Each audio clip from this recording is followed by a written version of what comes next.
Hi guys, and welcome back to Reed's Readers with your host, Clinton Reed. And today I'm going to share with you my wrap-up for the month of February. I managed to read 12 books in the month of February, and I DNF'd 2. So my goal of reading 14 books, or attempting to read 14 books, was a success! And I read every book that was on my TBR but one. And that's just because I got tired of contemporary and needed more thriller. So, now I'm going to do this in the order of my DNFs to my favorite book of the month. I will state, I unfortunately don't have a picture of my favorite book of the month because it was an e-arc that I was lovely gifted, but we will get into that when I get there. I will let you know, I accomplished reading, let me see here. I have one adult novel, one middle grade, and 1, 2, 3, 4, 5, 6, 7, 8, 9 YAs and a manga that I read this month, and DNF'd 2 YAs, which I'll explain in a second, which came to a total of, minus the DNFs, I do not include my DNFs into the pages read. I think I'm going to start doing a little bit of statistics here. But I read 3,955 pages. I'm going to pat myself on the back, because it's been like forever since I've read that. Also, statistically wise, I read 1, 2, 3, 4, 5 thrillers. 1, 2, 3, 4 contemporaries, 2 fantasies, an adult romance, and then a contemporary manga. So, I think we did a fabulous job. And I will tell you when I get to them. Here, let's do it this way, because you can't see the cards, but I have the card right here. I will tell you if I read it for Contemporary Thon. I don't have the list of challenges in front of me, but I do remember some of them. But let's just get into it. I will state my top 1, 2, 3, 4, 5, 6, 7 of the month. Well, 6 out of those 7, the number 1 is like a number 1, and then the 6 after could have been in any which order because I feel about them all the same. But we'll get into this, okay? Starting off with my 2 DNFs. I DNF'd Everything by Nicola Yoon. I don't know if it was the book, the audiobook, or me, because I was physically reading it while I was physically reading it, and I just found the main character to be a little whiny, and she annoyed me, so. And then I also DNF'd Paper Towns by John Green, just because it bored me to pieces. I made it about, like, somewhere here, when I decided it's like 100 and something pages. It was about 150-ish. And I was just bored. If I want more of this story, I'll just watch the movie. And I'm now to the point where I don't know if I've read 2 John Greens. I've hard DNF'd one and I've soft DNF'd another. So I don't know if John Green is really the author for me. Oh, and also with this, I was somewhere like here when I DNF'd. I had 2 hours left of the audiobook and I was just like, no, fuck you. Fuck you. That's all I gotta say, okay? So, you can gladly state that these are going into the unhaul bag, which thankfully I can get these off my shelves. Next was a middle grade that I I also was attempting to read these both for Contemporary Thon. This was for green on the cover, and this was, I think, illustrated and diverse. Next was a middle grade that I read with Melanie from Completely Melanie and a bunch of others on Twitter. Yeah. In a little Twitter chat. And unfortunately, it just wasn't the book for me. And that was Only the Stars Know Her Name, Salem's Lost Story of Tituba's Daughter by Amanda Maron. I'm still trying to decide if I'm going to keep this on my shelf, but I unfortunately gave this a 3-star. It wasn't a bad book. My 3 stars are like, oh, it's a decent book, but it's not a book I'm ever going to reread, and it's possibly not a book I'm going to ever keep. This follows Tituba's daughter, what is her name? Violet, after her mother was during the Salem witch trials and stuff like that, as she discovers 2 other girls and becomes the witch herself. I will state the things that I really enjoyed about this book was the Salem history and the trials history, and all that stuff was done immaculate. Where I came into fault with it was it felt a little rushed, and Violet felt a little juvenile at places. So it kinda was a struggle to push through, but I finished it in a night just so I can be like, I'm done. I thought it was going to go somewhere, and it went there, but it went there all the wrong way. I get that this was a middle grade, and if I would have read it at the middle grade age, it probably would have been a 5-star. No ifs, ands, or buts about it, so this one's going to go back on a shelf, and that way I can do a little more thinking on if I want to keep it or not, because I do like the Salem history in it. Next was my only 4.5-star rating, and that was Always Never Yours by Emily Werbley and Austin Sigma Broca. I did give this a 4.5, right? Yep. My book's open over there, so I just had to check it out. But I gave this a 4.5 out of 5 stars. This follows... It's been a bit. Hold on. This follows Megan as she gets casted as Juliet in the Romeo and Juliet play at her school, and she has to play opposite with her ex-boyfriend, who's currently dating her best friend. And the premise of this is everybody she's ever dated has found the one right after her. So I will say that I really enjoyed this. My only issues with it was Romeo and Juliet. I'm not a fan. There are stories behind that. That the reason why I'm not a fan is because 8th grade, Blanchard, we read Romeo and Juliet. 9th grade, I moved to Dibble. We read Romeo and Juliet. I also took a class called Music Appreciation, which was acting class, where I got assigned the role of Romeo in Romeo and Juliet, when I'd rather play Mercutio. Thank God we never put on the play. And then cut to 10th grade, Norman, where we read Romeo and Juliet. I know this story forwards and backwards. I'm over it.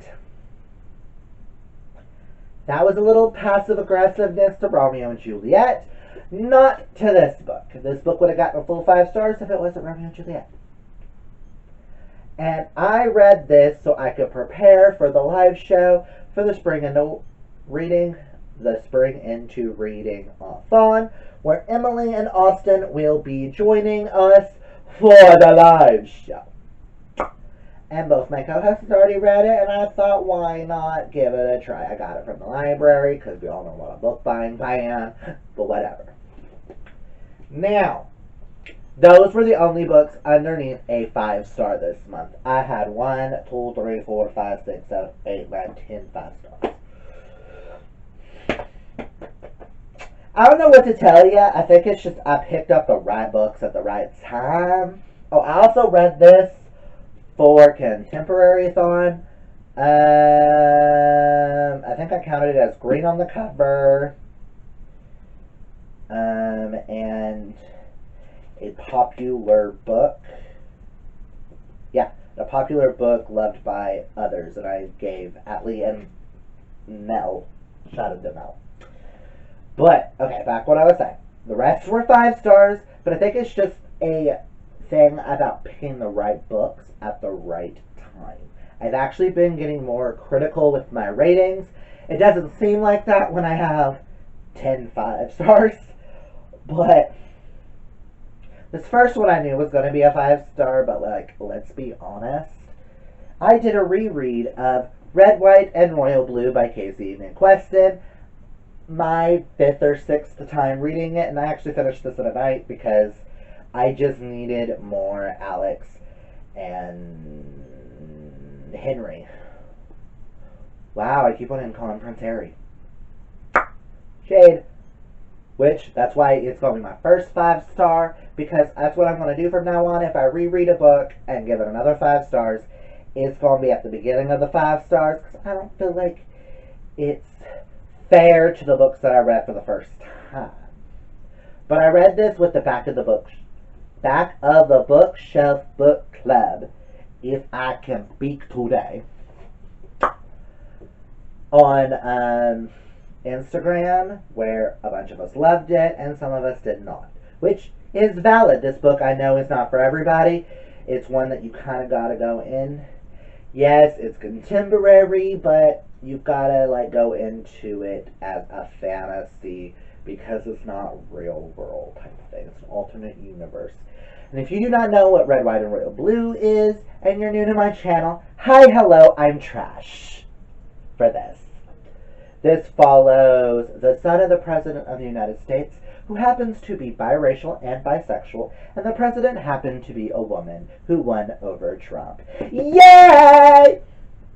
And it's a lot better than Hillary Clinton, no offense. Trying not to get political here. Who falls in love with the Prince of England.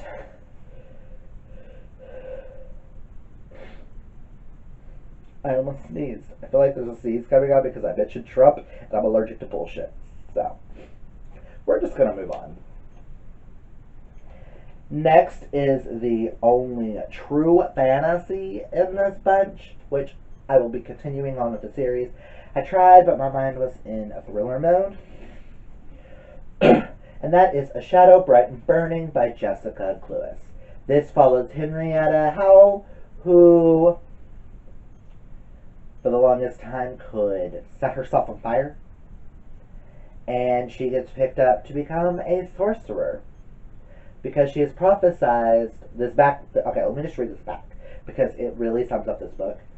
I am Henrietta Howell, the first female sorcerer in ages, the girl who can control flames, the one who will defeat the ancients, the prophesized one, or am I?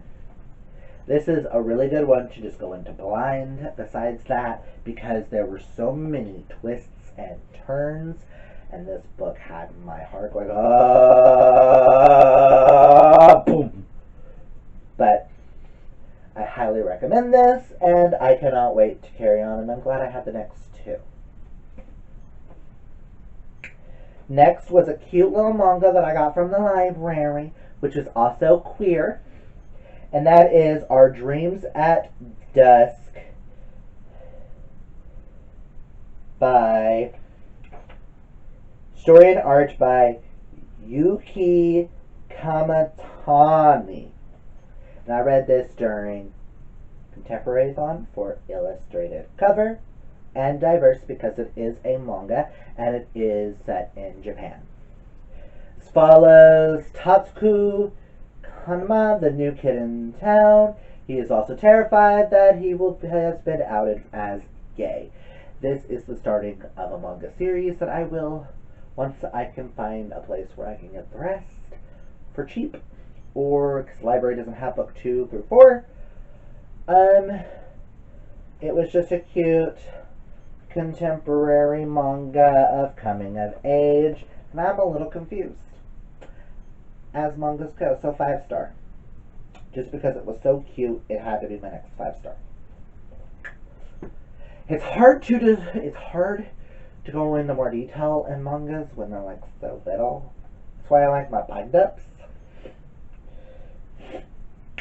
Next is I will state the next 5 books are by 2 authors that have now become auto-buy authors. Only one of these out of these next 5 are from the library, and that's just only because I'm on a book buying ban and I couldn't wait. And that is Two Can Keep a Secret by Karen McManus. You will find her 2 other books in this pile in a second. This follows Ellery and her twin brother Ezra. Their mom goes into... I'm trying how to say that. Their mom goes into a rehab facility, and then they have to go home to their grandmother's house where their mom's twin sister went missing, and then a child of her mom's best friend was killed. And while they're there, a girl from the town goes missing. And shenanigans. It's a thriller. All 5 of these are thrillers, so it's kind of hard to tell you without spoiling. All I know is 5 out of 5 stars. So, and I highly recommend these books. And I will be purchasing my own copy of this and Always Never Yours, just for future references. The next 2 are by the same author, not that one, but by the other author, which I've read one other book by them, and that was Death Prefers Blondes. This first one I'm going to mention, I just finished today. And that was Last Seen Leaving by Caleb. Let me pronounce his last name because I heard him pronounce it. Rarig. Rare as in rare steak. So Rarig. I've been calling him Raw Rig. It's Rarig. And this is his debut novel, which I found it to be perfection. All I gotta say is YA queer retelling of Gone Girl. It's not quite a retelling, but it's got Gone Girl vibes. If you like Gone Girl by Gillian Flynn and you're looking for a queer version of that, this is about Flynn, whose girlfriend breaks up with him and then goes missing. She breaks up with him because she knows his deepest, darkest secret, that he is gay. And things ensue. Again, thriller, don't want to give too much away.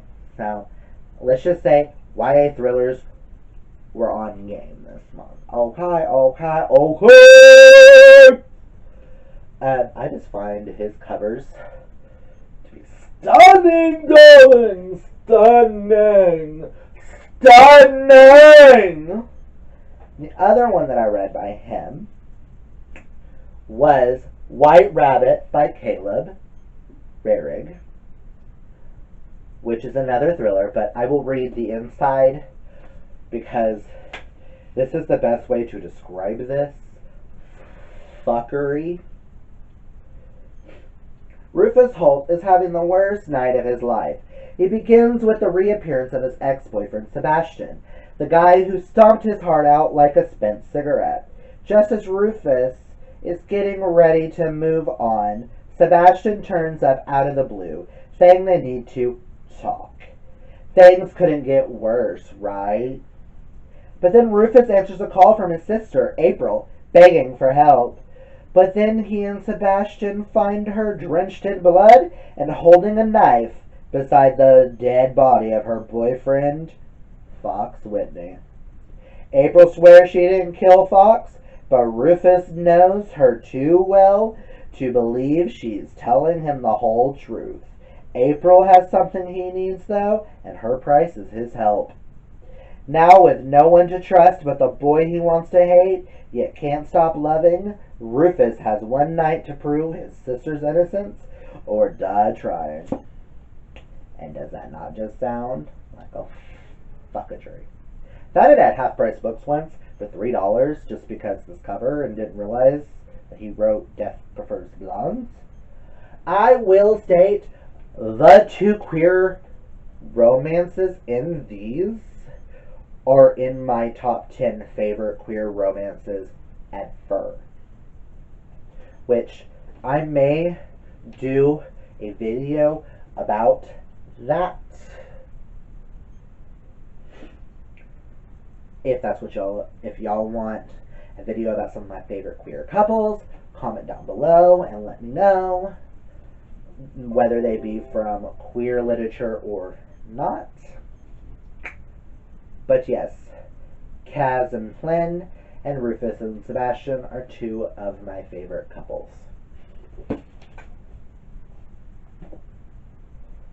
The next two I'm going to have to talk about together because the first one and the second one's like a companion sequel, but it'll make sense when we get there. Shut up. And that is One of Us is Lying and One of Us is Next by Karen and McManus. I will state these are by far some of my all-time favorite thrillers of all time. Ooh. On camera they look better this way, I think. I don't know. Buzz. This stupid laptop wants to like have these stupid ads, and I'm just gonna short it. Okay. With One of Us is Lying is pretty much a thriller version of The Breakfast Club, as 5 people are sent to detention and one of which does not exit because they die. I'm trying not, these are ones you want to go in blind. There are so many twists and turns in both of these. This one follows the actions of this one and starts a whole new game, following the sister and her friends of one of these. One of these main characters. These are 5 out of 5 out of 5 out of 5 out of 5 out of 5 out of 5. I'm pretty sure these are some of my all-time favorite thrillers of all time, not just YA. So I want you guys to read these and go in blind. This is one of the best sequels I have ever read to a companion kind of thing like this, because damn, Karen. Which is why I wanted to read Two Can Keep a Secret. But I love Two Can Keep a Secret. But these, like, tripped me, ripped out my heart, threw it up in the sky, shot it into 1,000 pieces, fed that to a piranha, fed the piranha to a cat to a dog, the dog to a bear, and you served a bear for dinner and forced me to eat it. I know that's a weird analogy, but that's how much I enjoyed this! Which, I'm pretty sure I read this one for Contemporary Thought along with White Rabbit, but I can't tell you. It's been so long, and I've gone through so much. My last physical book is a contemporary with a sci-fi twist. And it's also queer literature, and that is The Gravity of Us by Phil Stamper. This follows, God, I could never remember anyone's names, Cal Lewis and, he meets Leon. Cal who, oh, also, One of Us is Lying has another one of my favorite gay couples. This has another one. Just saying. Okay. This follows Cal, who is a very influential, like, blogger, has this video thing on Flash Fame, which is kind of like,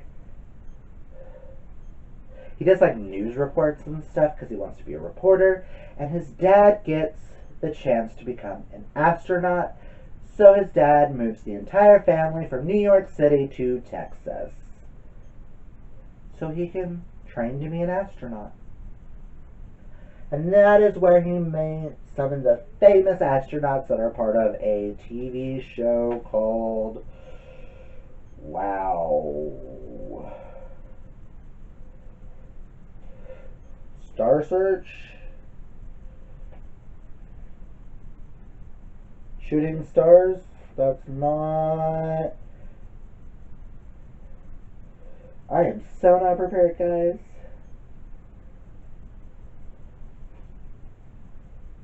Where are my interviews?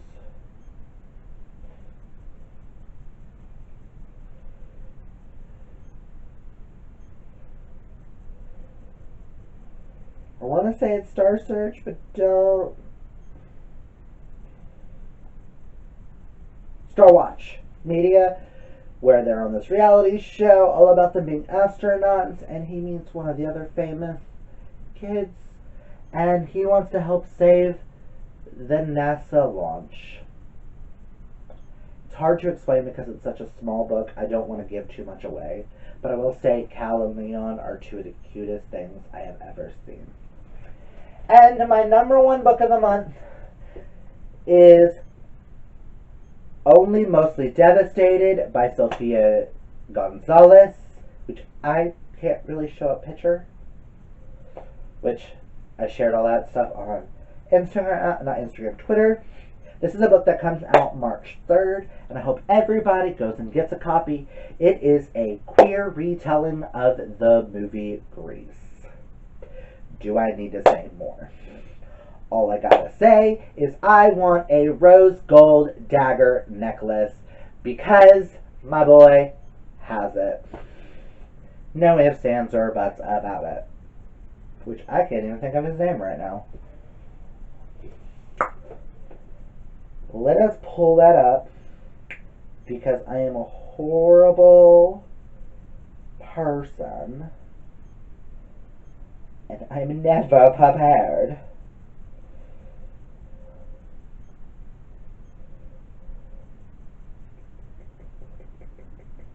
I know the love interest is Will. Ollie. Ollie, duh. Because my boy Ollie. His aunt, with this novel, you think you're going to get this cute and fluffy queer romance, and no ma'am. No sir. It punches you in the gut and has its way with you. Ollie's family moves to the new town to live closer to his aunt, who is currently dying of cancer, and had this wonderful summer fling with a guy named Will. Come, go, and behold, Will is at his school. He meets these three girls who become like best friends to him, who all wear rose gold rose necklaces, aka pink ladies. And Will is the star basketball player who's closeted. I don't want to say any more than that, but I will state there are trigger warnings for terminal illness, death of a loved one, homophobia, and internalized homophobia. So, if any of those trigger warnings scare you, please be cautious. But I highly, highly, highly, highly, highly, highly, highly recommend this book. And I hope everybody goes and gets a copy on March 3rd. When I get money and I'm going to buy again, I'm getting me a copy to put on my shelf. I may break my notebook ban on payday just to get a copy for my shelf, because I love that book so much. I also think a friend of mine is sending me a physical copy of The Ark, which I will keep both because I love this book so much. You can already tell it's probably going to be in my top 5 of the year. If not, right now, it is my top book of the year so far. Followed really closely by some of these and a few others that I've read. But I digress. That's all I've got for you guys today. Those are the 12 books and the two ew DNFs that I read this month. If you guys have read any of these books, comment down below and tell me your thoughts. Did I convince any of y'all to pick up any of these books? I really hope I did.